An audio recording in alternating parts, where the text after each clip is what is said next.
Okay, so what's going on, guys? Today we're going to talk about the chakras, the 7 chakras.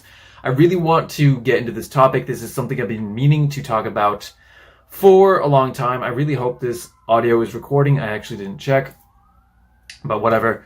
So in America, in English, we refer to the 7 chakras by their layman's terms: root chakra, sacral chakra, solar plexus chakra. And for me, I don't like that. It's too pedestrian. It's too casual as a spiritual seeker.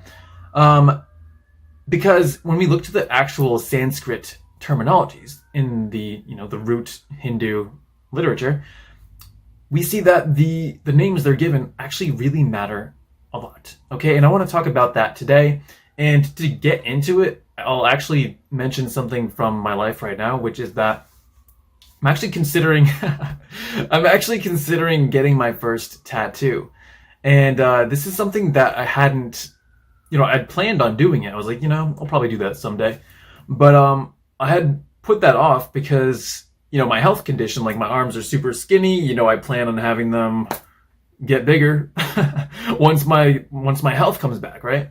Working out and having food digest and all that.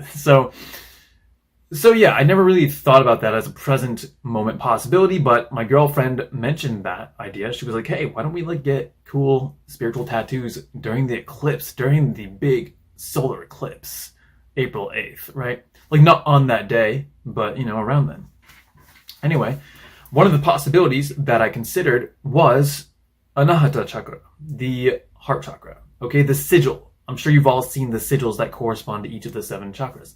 They usually have some kind of triangle within them, right? And then one of the Sanskrit letters within them. And they can have a host of other things going on as well. Different symbols and shapes.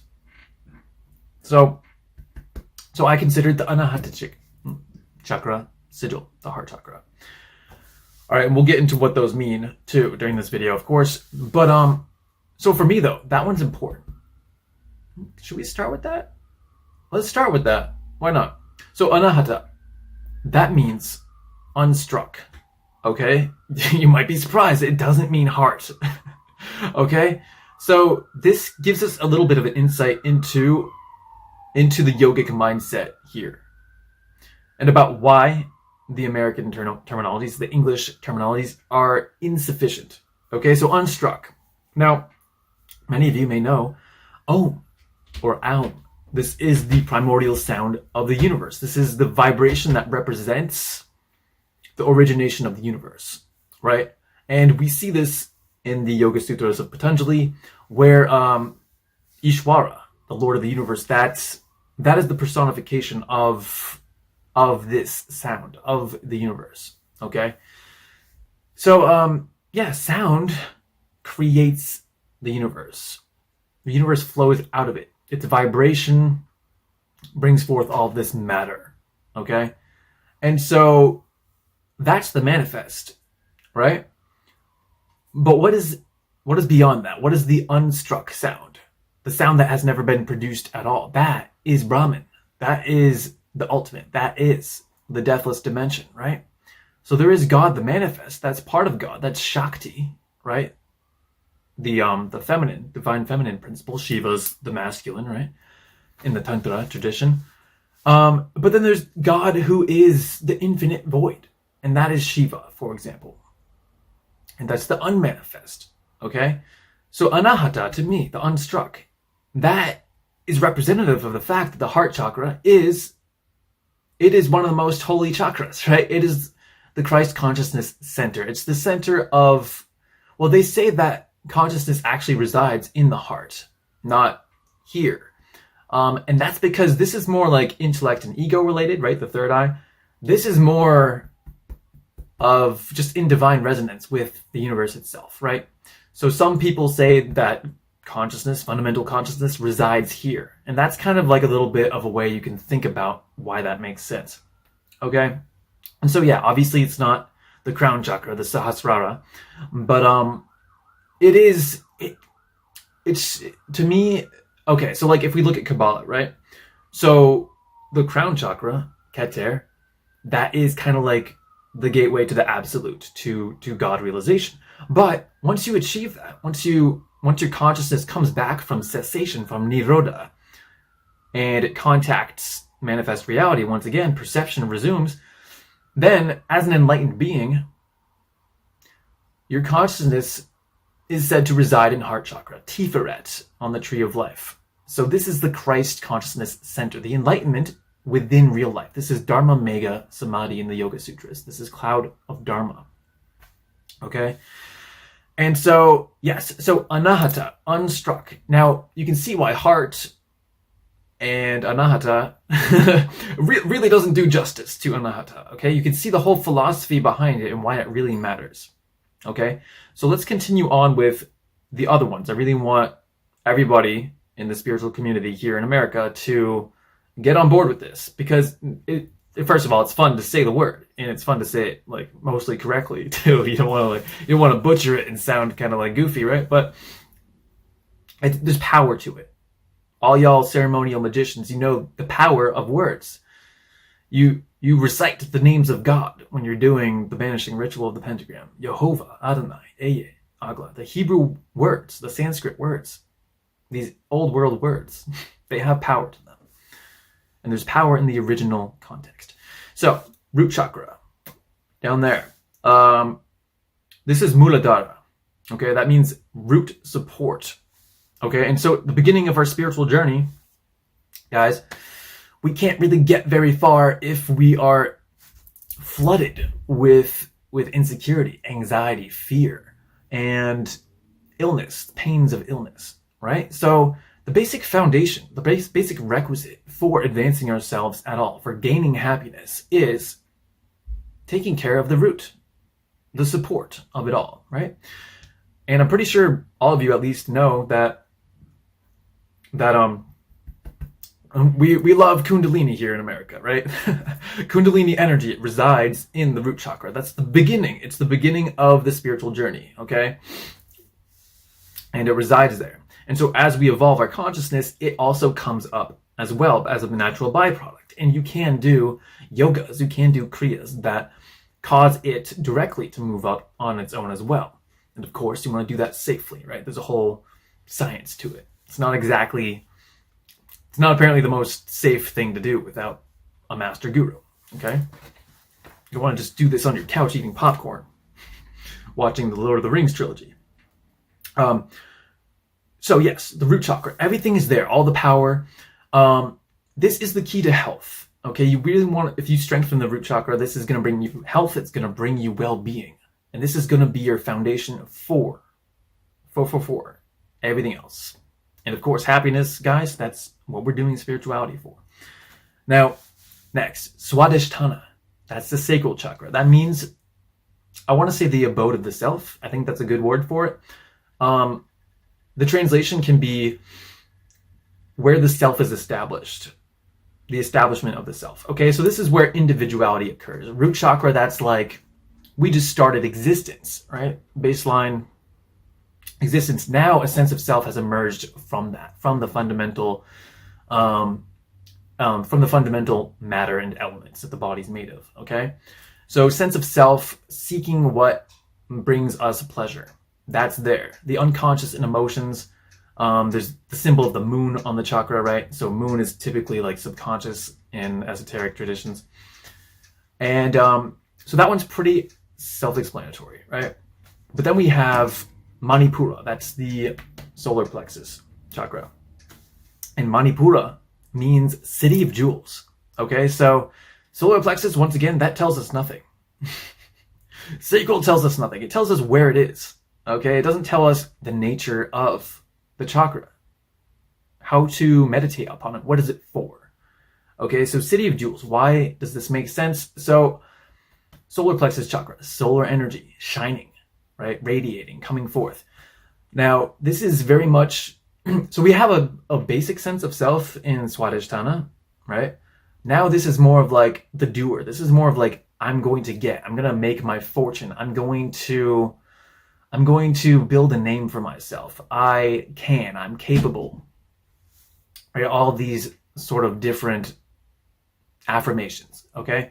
And the key is, like if you don't have what you want in your life, there's parts of you, there's limiting beliefs that say, I don't deserve this in some capacity, right? I don't deserve it, it's not possible, etc., etc. So, City of Jewels, if this is fully activated, then you believe subconsciously, I deserve all this abundance. I deserve to receive all of this wealth, right? So that's what happens when it's fully activated. Okay, so now you can kind of see the logic behind these names. Maṇipūra. Next we have Anāhata, which I explained, right? The unstruck, not the heart. Next is Vishuddha, throat chakra. That means extremely pure. Now, that one, I did think of I thought of a very good stream of logic for this one. Now, okay, so the throat chakra, this is about verbal expression. I'm speaking right now, using my throat. It's also about physical expression, how you express yourself, your personality, your bodily movements, and so on. So, let's go back to that analogy about the primordial sound of the universe, Om. So the sound creates everything in perfect divine order. There is the underlying template of the physics and metaphysics underlying the space-time reality, right? There's a divine order behind that, and it emanates from the sound. So extremely pure.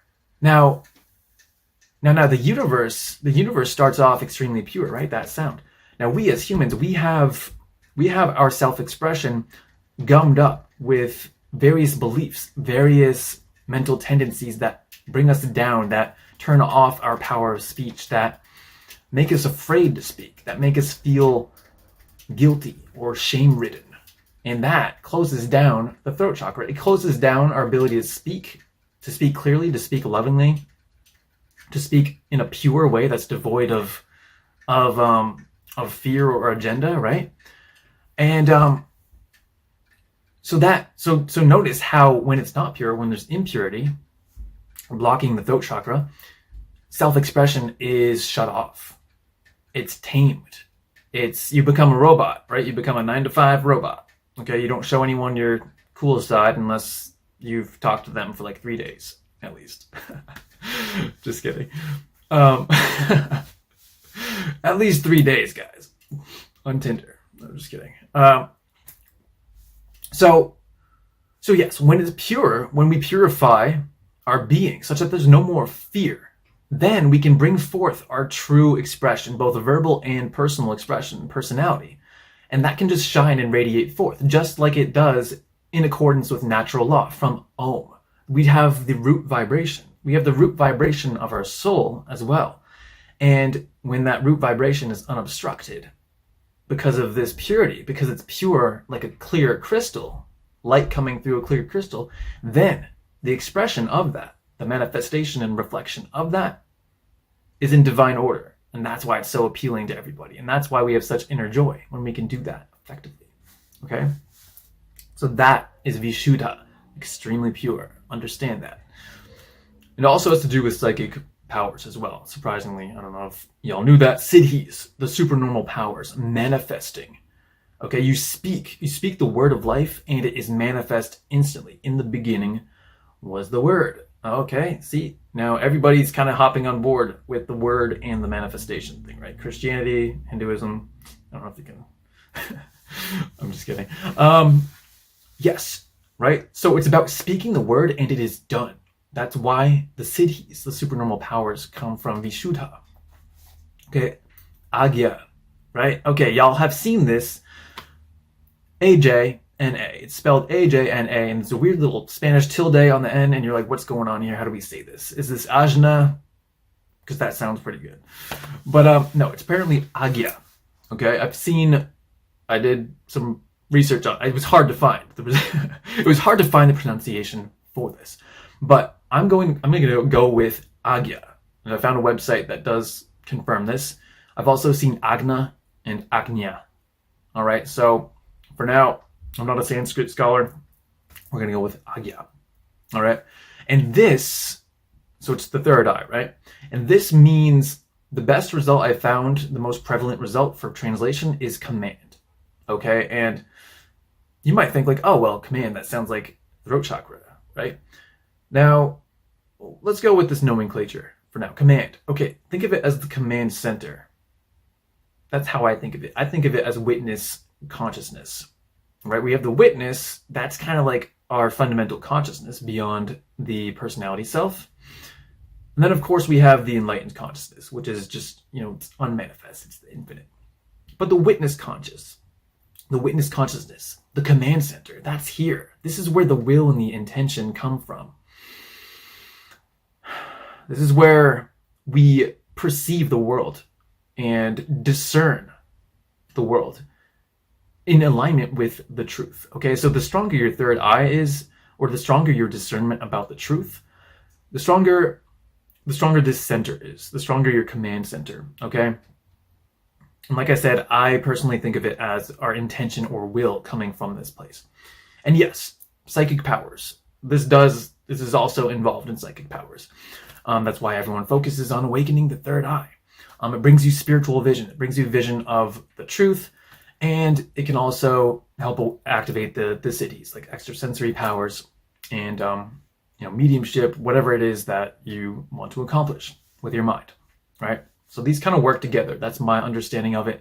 I'm not terribly psychic. I'm not bad adjective. I'm not too psychic, so I can't like tell you the underlying energetic mechanics between these chakras, but yeah. Okay, so Ājñā, command center. And I actually think of this as supreme knowledge. The word gya, that Jna, it's very related to the word knowledge, jnana, right? Or vijnana, consciousness. So Ājñā, I think of it as like big knowledge, like supreme knowledge, okay? As opposed to the other Sanskrit vowel A, the short A, that makes things go un, right? Like Anāhata, that means unstruck. But this is a big long A vowel, okay? Now, Sahasrāra, 1,000-petaled. This is the 1,000-petaled lotus.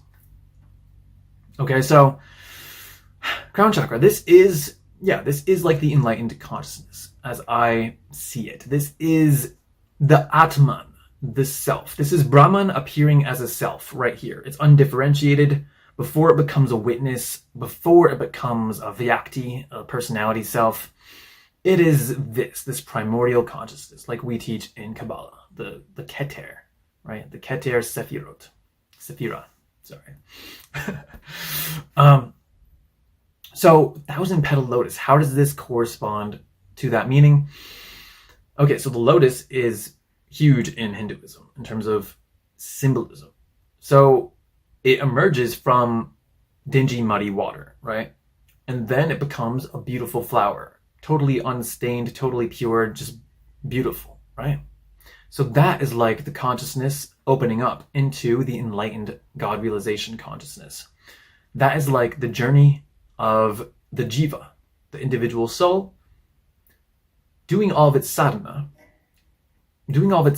working through all of the kilesas and samskaras through the spiritual path, cleaning the mud off of its robes, as we say in Christianity, cleansing its robes.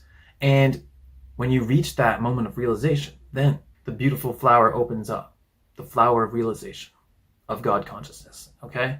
So it's not just a lotus, it's the 1,000-petaled lotus. And that number, 1,000, that really helps us emphasize the fact that this isn't just a mundane lotus flower. It's like, hey guys, this is kind of like the supreme lotus. This is the transcendent lotus. This is the 1,000-point, $1,000 lottery ticket lotus, okay?